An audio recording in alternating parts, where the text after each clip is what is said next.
안녕하세요. 자, 두 번째 앙컨. 오늘 토론에서 어쩌면 가장 중요한 미디어 제작 윤리인데요. 앞서 토론한 표절, 앞으로 다룰 가짜뉴스와 함께 폭력성, 선정성 모두 윤리에 포함되고요. 또 표현의 자유와도 직결되는 문제라 굉장히 뜨거운 토론이 예상됩니다. 오늘 토론에 참여한 학생은 김규리, 박하은, 이성진, 송지훈 학생인데요.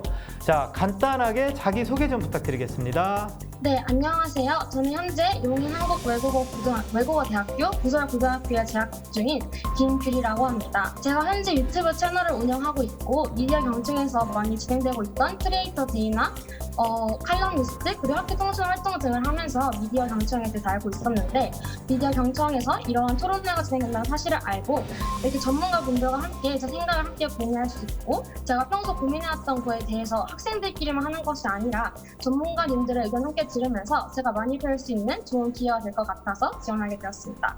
제 오늘 아주 토론이 기대가 됩니다. 안녕하세요. 저는 경기도 오남고등학교에 재학 중인 3학년 송지윤이라고 합니다. 제가 이번 토론에 참여하게 된 계기는 저희 꿈 때문인데요. 저는 언론인으로서 사람들이 미디어 리터러시를 갖출 수 있는 방법에 대해 고민하였고 저는 그중에 가장 중요한 것이 미디어 제작 윤리라고 생각하였습니다. 하지만 제가 생각하기에 어떻게 미디어 제작 윤리를 갖출 수 있을까에 대해 고민하기는 조금 부족함이 있어 친구들 그리고 전문가분들과 함께 이야기를 나누고 싶어 이 자리에 나오게 되었습니다. 네, 안녕하세요. 저는 판교고등학교에 재학 중인 박하은입니다. 저는 평소에 유튜브나 여러 매체들을 통해서 여러 미디어들이나 영상, 글 등등을 보고 있는데요. 시대가 변화감에 따라서 좀 미디어도 변화가 되어야 되는데 아직도 과거에 머물러 있는 미디어들이 아직 과거에 머물러 있는 내용을 말하는 것들이 많고 그리고 점점 시간이 갈수록 더 선정적이고 더 매콤한 맛을 좋아하는 그런 사람들이 많아지고 있어요. 제가 생각하기에는 저희 시대가 정말 원하는 것은 모든 사람들의 마음에 합당한 순한맛 미디어라고 생각해서 그 순한맛 미디어에 대한 생각을 함께 나누려고 토론에 참여하게 되었습니다. 잘 부탁드립니다. 네, 저도 잘 부탁드립니다. 박하은 학생 준비가 아주 많이 된 것 같아요. 순한맛 좋습니다. 자, 이성진 학생.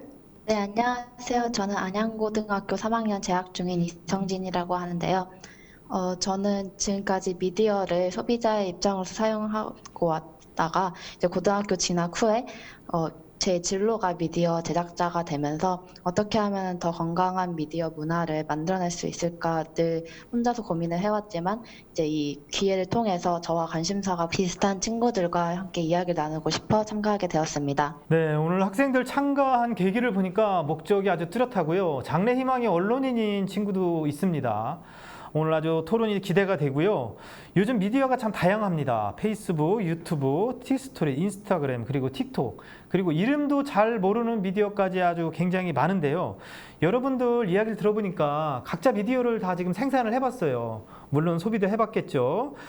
직접적으로 한번 질문을 한번 던져볼게요. 자, 학생들이 보기에 좋은 미디어는 어떤 것이죠? 저에게 발언권이 네네. 순한맛.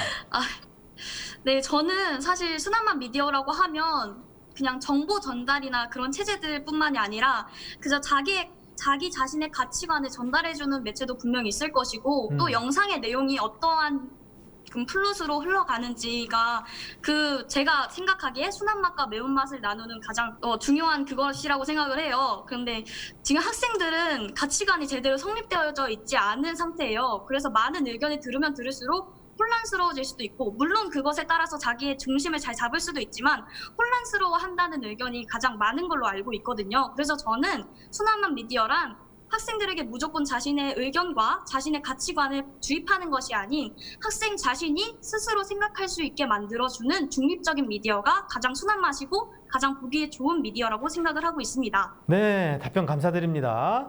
자, 중립적이고 생각할 수 있게 하는 미디어가 좋은 미디어다. 자, 송지훈 학생. 제가 생각하는 좋은 미디어는 사람들이 생각을 할 수 있게 하는 미디어라고 저도 그렇게 생각을 합니다. 왜냐하면 미디어라는 것은 미디어의 역할 중에 하나는 여론을 형성하는 것이라고 생각을 하는데요. 사람들이 관심을 가질 수 있는 안건을 던져주고 그리고 그 사람들이 그에 대해 생각하고 이를 바탕으로 사회를 바꿔나갈 수 있는 것이 바로 미디어라고 생각을 하기 때문에 미디어가 그 과정에서 안건을 제대로 던져주는 역할을 하는 것 그것이 바로 좋은 미디어라고 생각합니다. 자, 안건을 잘 던져서 사람들이 사람들이 생각하고 판단할 수 있게 하는 미디어가 좋은 미디어까지 나왔습니다. 자, 이성진 학생도 의견 가지고 있죠? 저는 사람들이 미디어를 사용하는 목적이 다 다양하게 많다고 생각합니다. 뭐 재미를 위해서만 사용할 수도 있고 정보를 얻고자 사용할 수도 있는 등 각자 다른 목적을 가지고 미디어를 사용할 텐데요. 근데 그 과정 속에서 요즘은 좀 많이 자극적일 수도 있고 그런 문제가 발생하는 것 같습니다. 그래서 저는 제 생각에는 이제 좋은 미디어를 사용하기 위해서는 각자가 원하는 분야나 목적을 달성하는 과정에서 좋은 가치관 형성과 이런 좀 건강한 문화를 형성해 가는 것이 좋다고 생각합니다. 네, 저는 일단 좋은 미디어가 무엇인지를 말하기 이전에 요즘의 미디어가 어떤 식으로 바뀌었는지에 대해서 알아야 할 필요가 있다고 생각합니다.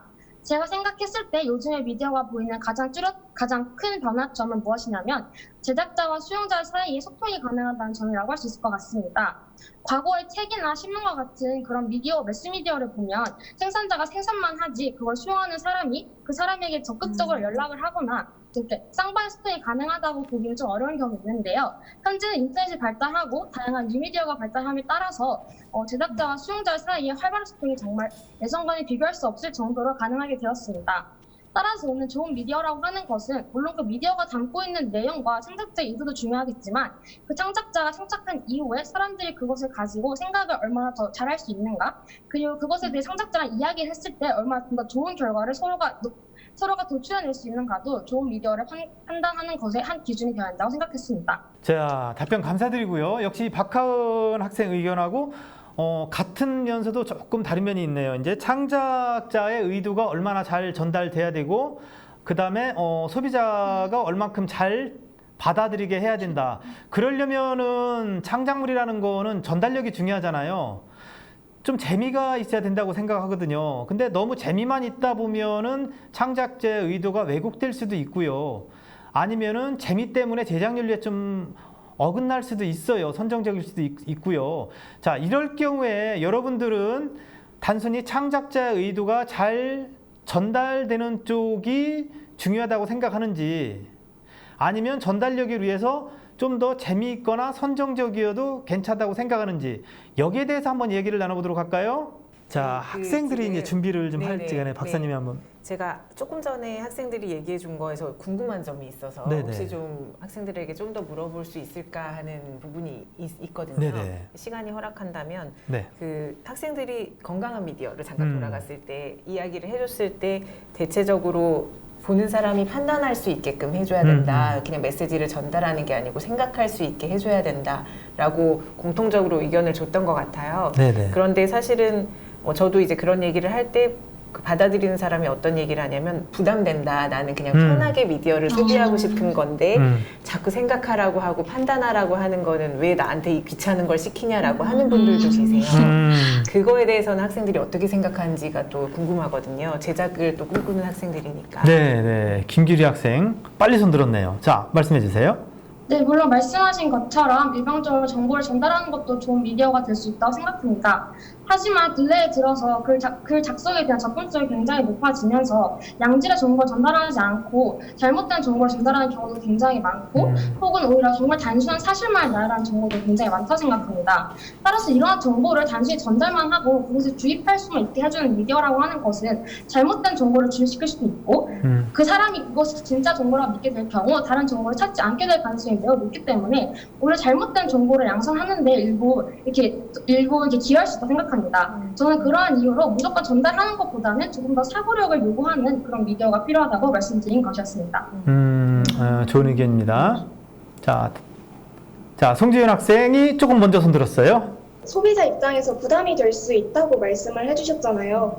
저도 충분히 그렇게 생각을 하는 게, 우리가 기사를 보다 보면 정말 아무 생각 없이 그 기사가 전달하는 사실만을 받아들이기도 하잖아요. 그런데 저는 그러한 상황에서 언론이 해야 하는 역할은 소비자에게 이거를 생각을 하고 봐야 된다라는 그런 부담감을 심어주는 것보다, 이러한 기사의 그러한 흐름을 읽었을 때 내가 의도하지 않아도 자연스럽게 생각을 할 수 있는 기사가 필요하다고 생각을 하거든요.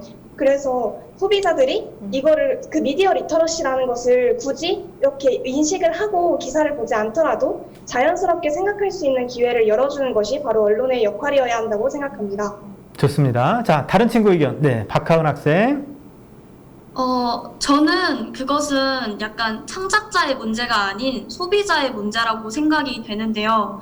왜냐하면 소비자가 무작정 받아들인다라는 그런 나는 귀찮으니까 그냥 읽기만 할래. 난 귀찮으니까 그냥 보기만 할래. 이렇다기보다는 모든 미디어는 단 한 가지의 주제, 그리고 여러 가지의 내용을 내포하고 있는데 소비자가 그걸 보면서 나는 그냥 이거 보고 끝이야지. 뭐 그냥 나는 이거 보고 그냥 넘겨야지 라고 판단하는 것은 그것은 소비자의 태도 또한 잘못되어 있는 것이라고 생각합니다.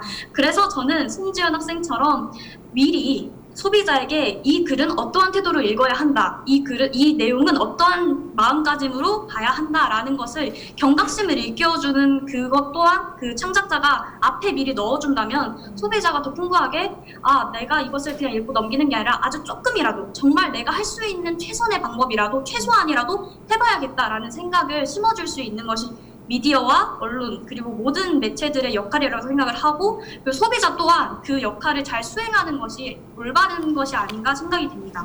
네, 네. 김기리 학생, 다른 의견이 또 있는 것 같아요.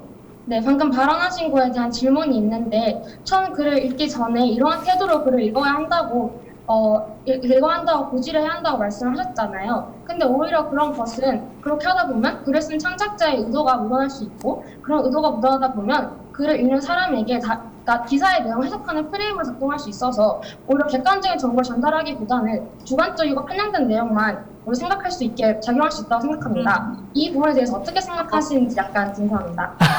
제가 미리 말을 해야 한다, 소비자에게 어떤 태도를 가져야 한다라고 얘기를 했던 것은 창작자의 글의 바로 앞에, 창작자의 매체 창작자가 만든 창작물 바로 앞에라기보다는 그저 창작자가 내 글은 이런 걸 수도 있다, 그리고 이런 걸 수도 있다. 그러나 이것은 소비자에게 달린 것이다. 나는 이것에 대해서 이렇게 생각하지만 누군가 이렇게 생각할 수도 있는 것이다. 이 모든 의견을 내가 수용해 보겠다.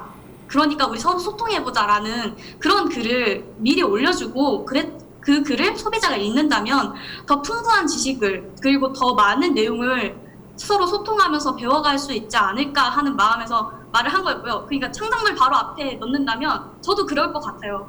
이거 작가가 이렇게 읽으라는 거 아니야? 이거 그냥 시험 문제 아니야? 이러면서. 그래서 제가 말을 한 것은 창작물 바로 앞에라기보다는 그저 소비자가 어떤 글을 소비하기 이전에 미리 그런 내용을 받아들였으면 좋겠다라는 내용이었습니다. 자, 제작 의도를 미리 내비치는 거에 대해서 장단점이 있는 것 같아요. 자, 이 부분에 대해서 또 얘기할 친구가 좀 있을 것 같아요. 제작 의도를 비치는 것에 대해서 제가 완전히 부정적인 입장을 취하는 것은 아니지만 제가 말씀드린 것은 제작 의도를 비치는 것을 할 때 그것을 받아들이는 사람이 자신의 주관적이고 자신의 입장을 유지할 수 있도록 방해하지 않는 선에서 제공해야 한다는 의미로 말씀드린 것이었습니다.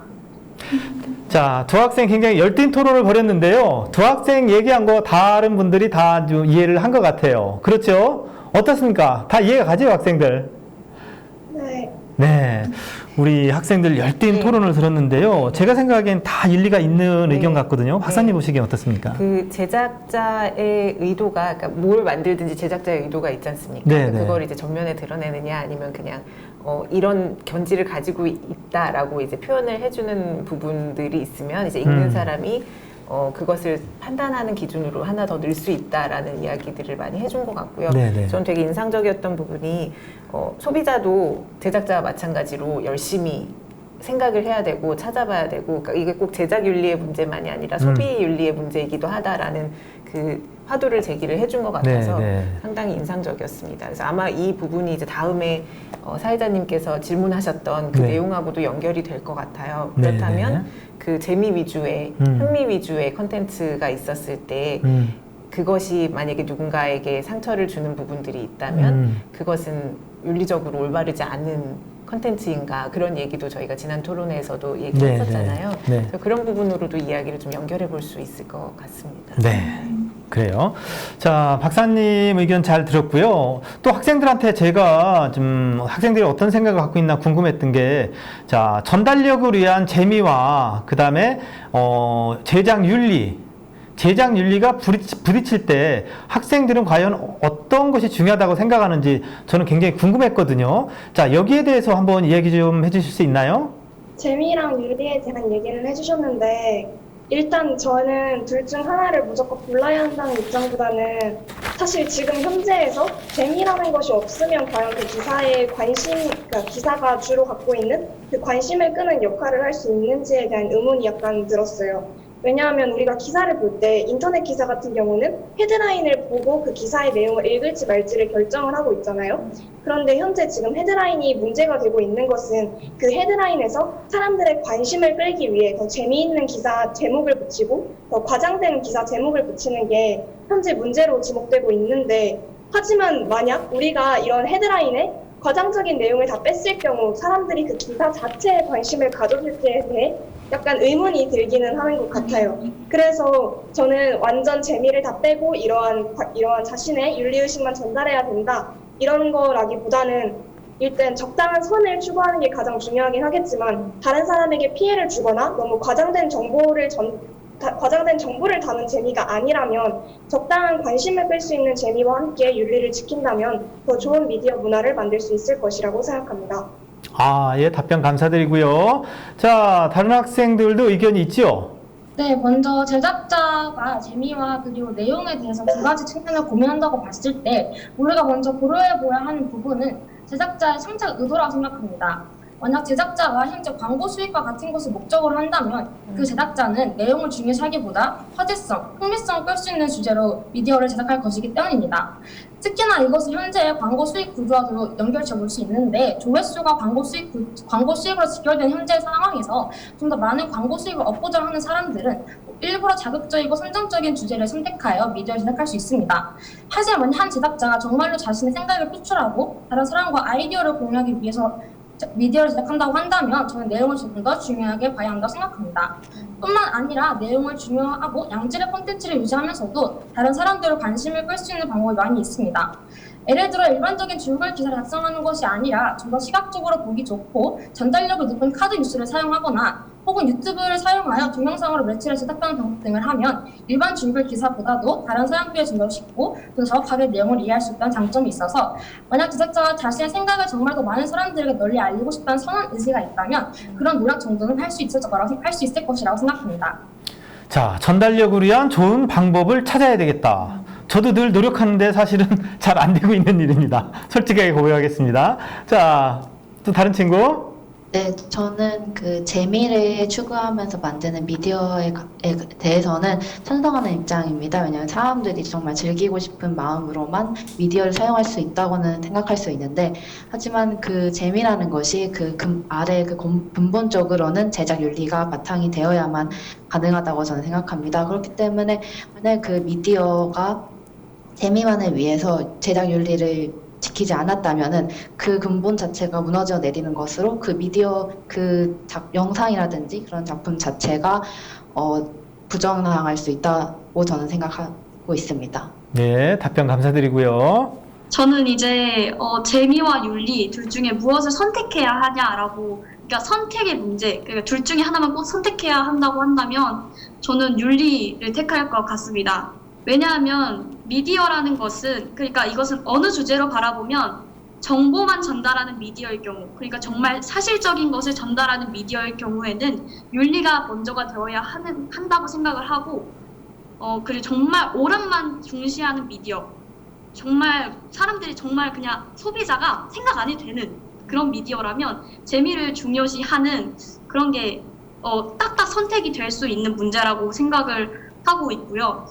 물론 성진 학생이 말씀하신 것처럼 그 재미 또한 윤리가 바탕이 되어야 하지만, 그럼에도 불구하고 뭔가 특별한 내용이 없다면, 그리고 소비자가 정말 이런 말 하면 안 되지만 정말 뇌를 비우고 볼 수 있는 내용이라면 재미를 중시해도 상관없다는 말을 하고 싶습니다.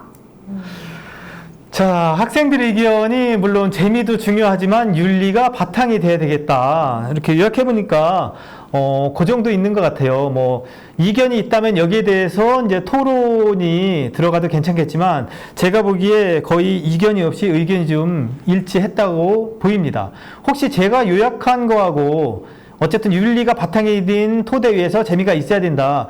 여기하고 조금이라도 생각이 다른 학생이 있으면 지금 발언하셔도 괜찮습니다. 저는 한 가지 궁금한 네. 게 있는데, 그러니까 지금 이제 정리해 주신 것처럼 윤리가 기반이 된 재미를 추구하는 거는 괜찮다라고 얘기를 많이 해준 것 같은데, 친구들이 이제 적당한 선이라는 표현을 썼었어요.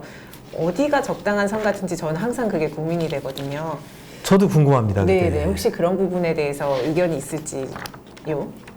자, 어디가 적당한 선일까요? 자, 김규리 학생. 적당한 선이라고 하는 것은 현재 미디어의 특정상 불특정한 다수가 볼 수 있다는 상황을 고려해 보았을 때 전체 연령가를 부여할 수 있느냐 없느냐를 판단할 수 있을 것 같습니다. 따라서 해당 기준에 해당하는 선정성, 폭력성 등을 활용하여서 해당 매체가 너무 과도한 선정성을 드러내고 있지는 않은가, 너무 과도한 폭력성을 드러내고 있지는 않은가 등을 종합적으로 고려하여서 전체 영역이 시청하기에 올바른 미디어인지를 생각해 본다면 쉽게 알 수 있을 것 같습니다. 선정성, 폭력성. 자, 또 의견 있으시죠? 적당한 선이 도대체 어딘가? 자, 박하은 학생. 저는 적당한 선이라는 것은 미디어가 이제 불특정 자수에 의해서 이제 보여지는 것이긴 하지만 모든 사람들 중에 80% 이상이 눈살이 찌푸리지 않고 재미있게 즐길 수 있는 미디어다라고 한다면 그것은 적당한 것이라고 생각을 합니다. 민주주의의 다수결 원칙에 의해서 그러니까 물론 소수의 의견을 무시하는 건 아니지만 그럼에도 불구하고 불특정 다수가 보는 그런 상황 속에서 더 많은 사람들이 재미있게 즐기고 이거 정도는 개그로 받아들일 수 있어, 이거 정도는 유머로 받아들일 수 있어 라고 말을 한다면 그것은 적당한 선을 지킨 미디어라고 생각을 하고요. 만약에 꾸준하게 이건 아니다, 이것은 아니다, 정말 이건 눈살이 찌푸려지고 정말 꼴도 보기 싫다 막 이런 내용이 계속 나온다면 그것은 창작자와 이제 소비자가 이제 소통을 해서 충분히 감안할 수 있는 점이 아닌가 생각을 하고 있습니다. 네, 좋은 의견 감사드리고요. 자, 송지윤 학생. 저도 적당한 선에 대해 고민을 많이 했었는데 그 적당한 선이라는 것은 미디어의 목적에 따라 조금씩 달라질 수 있다고 생각을 합니다. 만약 제가 이번에 중요한 코로나19에 대한 중요한 정보를 전달하는 기사를 썼다고 했을 때 제가 재미를 추구하기 위해 어떤 요소를 부과를 했는데 그 기사를 다 읽고 나서 그 재미있는 사항만 기억이 된다면 그것은 재미와 윤리에 적당한 선을 지키지 못한 것이라고 생각을 합니다. 반면 재미있는 그러한 소스만을 담은 영상을 제작하는 경우에는 그 영상을 다 보고 나서 다른 기억나는 거 없이 재미만 기억에 남아도 그것은 적당한 선을 지킨 것이라고 생각을 하기 때문에 그러한 미디어의 목적에 따라서 적당한 선을 봐야 한다고 생각합니다. 네, 답변 감사드리고요. 자, 이성진 학생. 저는 이제 질문을 드리고 싶은 건데 방금 박하은 학생에게 질문 드리고 싶습니다. 그러면은 80-90% 사람들이 어떻게 반응하냐에 따라서 그것이 이 정도는 괜찮다 아니다를 판단할 수 있다고 하셨는데 최근에 많이 발생한 일 같은데요. 마녀 사냥이라고 해야 되나? 여론들이 부정적인 여론들이 물타기처럼 너무 갑자기 발생하였는데 얼마 지나고 나니까 새로운 진실이 밝혀지면서 피해자는 발생하였고 그거에 대한 제재는 별로 이루어지지 못한 그런 상황이 반복적으로 계속 이루어지고 있는 것 같습니다. 그래서 이런 일이 발생한다면은 결국 올바른 상황은 아닌 것 같은데 이런 상황에 대해서는 어떻게 해야 될지 한번 질문을 드리고 싶습니다. 자, 박하은 학생 답변 가능할까요?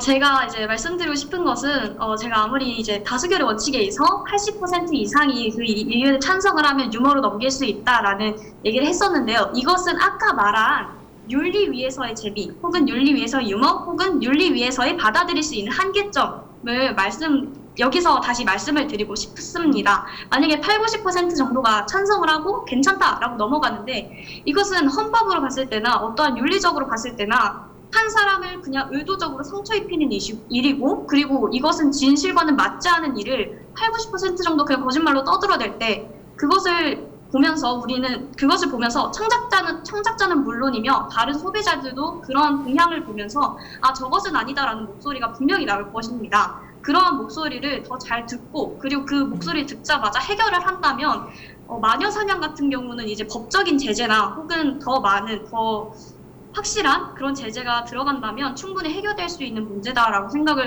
말씀을 드리고 싶고요. 물론 확실하게 해결되지 않을 것이라는 것을 압니다. 사람들의 생각을 바꾸는 것은 아주 힘들기 때문에. 하지만 그것을 위해서 미디어가 있는 것이고, 그리고 이제 말씀하신 것처럼 윤리 위에서 받아들일 수 있느냐 없느냐, 이것은 소비자들도 생각을 해야 되는 문제다. 창작자와 소비자가 서로 소통을 자주 하고 많이 해야지 해결할 수 있는 문제다라고 말씀을 드리고 싶습니다. 네, 답변 감사드리고요. 오늘 아주 토론이 뜨겁습니다. 무조건 8, 90%만 찬성하면은 과연 이게 괜찮은 것이냐, 여기에 대한 질문이었는데요. 박하은 학생 의견 굉장히 잘 들었고요. 이런 면에서도 생각할 수 있을 것 같아요. 마녀 사냥 얘기가 났다면 그 보도가 사실이었냐 진실이었냐, 여기에서도 문제가 될 것 같아요. 진실과 사실이 아니었으면 분명히 8, 90%가 찬성해도 잘못됐다고 생각할 수 있겠죠. 그렇지만 진실과 사실이라면 박하은 학생 의견도 상당히 좀 일리가 있다고 봅니다. 그럼 좀 더 직접적인 질문, 이것 좀 답변하실 수 있을 것 같아요, 학생들. 요즘 TV 보면 19금이라고 나오죠. 드라마에도 있고요, 오락에도 있습니다. 연령감. 연령 19살 이상만 봐야 된다, 이런 거 많이 보잖아요. 학생들이 생각할 때 이 19금 과연 적당하다고 보나요? 네, 김규리 학생. 사실 19금을 정하는 기준이 국가별로 조금 좀 다른 것을 확인할 수 있습니다. 약간 동성애에 대해서 좀 자유로운 분위기의 국가 같은 경우에는 동성애를 다룬 영화가 19금이 아닙니다. 하지만 우리나라 같은 경우에는 19금으로 시급되는 경우가 있다는 사례를 제가 예전에 본 기억이 나는데요. 거기서 제가 힌트를 얻었는데 19금이라고 하는 것은 청소년이 봐야지 말아야 되는 것을 의미하는데, 그런 것은 그 사회가 좀 더 추구하는 청소년들의 그 모범? 이런 거에 대해 좀 관련이 있다고 생각합니다. 따라서 19금을 제한한다는 것은 그 사회가 청소년들에게 규제를 내리는 것이라 생각을 하는데, 그렇기 때문에 사회가 지향하는 공동성과도 관련될 수도 있다고 생각을 했습니다. 그래서 만약 19금이 나랑은 조금 다르기도 하고, 어떻게 보면 표현의 자유를 막거나 보는 것의 자유를 막는 것이라고 해석될 수도 있지만, 그 사회가 요구하는 공동선, 선의, 이런 것을 따라갈 수 있는 하나의 방법으로 볼 수 있기 때문에 저는 19금이 좀 정당하다고 생각하는 편입니다. 자, 답변 감사드리고요. 자, 다른 학생. 자, 박하은 학생. 저는 19금이라는 그 체계가 있는 것이 가장 정당하다고 생각을 하고요. 더 나아가서는 19금을 정말 제한해야 한다. 19세가 넘지 않은 청소년이나 혹은 다른 아이들이 봤을 때 그것을 보도록 놔둔 부모를 처벌해야 한다라고까지 생각을 하는 사람 중에 한 명입니다. 제가 요즘에 가장 핫했던 부부의 세계라는 드라마를 이제 제작을 했었잖아요. 그런데 제가 어느 한 커뮤니티 사이트에서 그 글을 봤습니다. 어느 날 이제 어린 딸아이가 제 기억으로는 유치원생이었을 거예요. 그런데 이제 좀 잠을 늦게 자느라고 소파에서 같이 살짝 잠을 잤는데, 그 옆에서 엄마가 부부의 세계를 보는 것을 같이 봤다. 근데 그 이후로 아이가 자꾸 엄마 아빠를 이어놓으려고 한다. 막 줄로 묶어놓으려고 한다. 떨어지지 못하게 하려고 한다. 그러면서 막 자기가 엄마 아빠 우리는 떨어지지 않을 거지, 우리 가족 떨어지지 않을 거지 라는 그런 얘기를 한다고, 그런 얘기를 들었었고요. 그리고 좀 더 나은 것을 보도를 이끌어주는 부모의 역할이 조금 더 중요시하게 여겨야 되는 것이 아닌가 생각이 됩니다. 네, 답변 감사드리고요. 자, 다른 학생. 자, 송지윤 학생. 저는 19금 제도가 필요하다고는 생각을 하지만 좀 정당하다고 생각하는 편은 아닙니다. 일단 아까 김규리 학생도 언급했듯이 그 19금 제도라는 것 자체는 나라마다 다르기도 하고, 그 나라의 전체적인 사상에 따라서 그 19금의 범위가 달라지는 경우도 있다고 생각을 합니다. 또한 그 19금이라는 범위 자체가 현재 지금 그 등급 제도로도 제대로 규명이 안 되는 것으로 알고 있는데, 아까 부부의 세계를 언급을 해주셨는데 부부의 세계 또한 15금이었다가 19금으로 바뀐 회차가 있는 것으로 알고 있어요.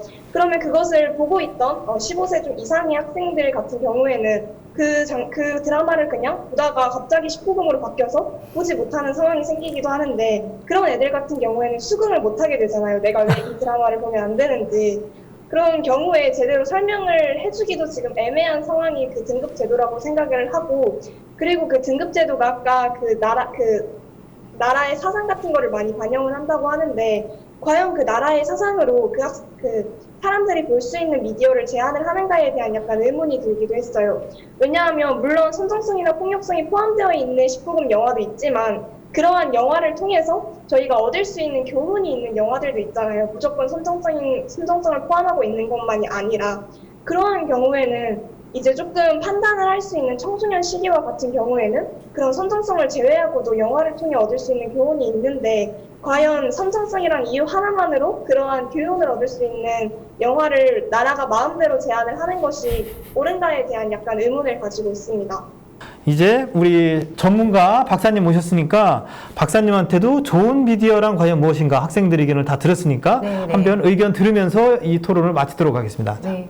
그 학생들 의견 들으면서 생각이 났던 겁니다. 좋은 네, 미디어라는 거는 그 제작자의 의도가 참 중요하겠구나. 내가 어떤 것을 전달하고 싶은지, 어떤 방식으로 전달하고 싶은지의 의도를 정확히 가지고 만들어내면 소비자는 그것에 대해서 반응을 할 것이고 그걸 토대로 제작자와 소비자가 소통을 하는 그런 환경에서 우리가 살고 있구나. 어느 하나도 일방적이진 않구나라는 생각을 학생들이 이야기해주는 내용을 통해서 좀 하게 되었습니다. 네. 저도 학생들 의견을 통해서 좋은 미디어란 과연 무엇인가 다시 한번 생각하게 됐고요. 또 과연 19금 기준이 저도 늘 좀 모호하지 않았나 좀 이런 생각을 해봤거든요. 뭐 시대에 따라 충분히 달라질 수 있다고 보고요. 학생들이 19금이 대체로 이제 필요하다는 데 의견을 일치를 했는데요. 저도 여러분 시기에 필요하다고 생각을 했습니다. 그러면서도 한편으로는 과연 기준은 무엇일까? 100년 후에도 이 기준이 지켜질까? 여기에 대해서는 좀 늘 의문을 갖고 있고 지금도 마찬가지입니다. 오늘 좋은 토론을 해주셔서 정말 감사드리고요. 우리 토론을 마치면서 친구들 화상이지만 가까이 보고 있는 것처럼 서로 손을 흔들어주면서 토론을 좀 마쳤으면 좋겠습니다. 자, 수고 많으셨습니다. 고맙습니다. 수고하셨습니다. 수고하셨습니다. 감사합니다.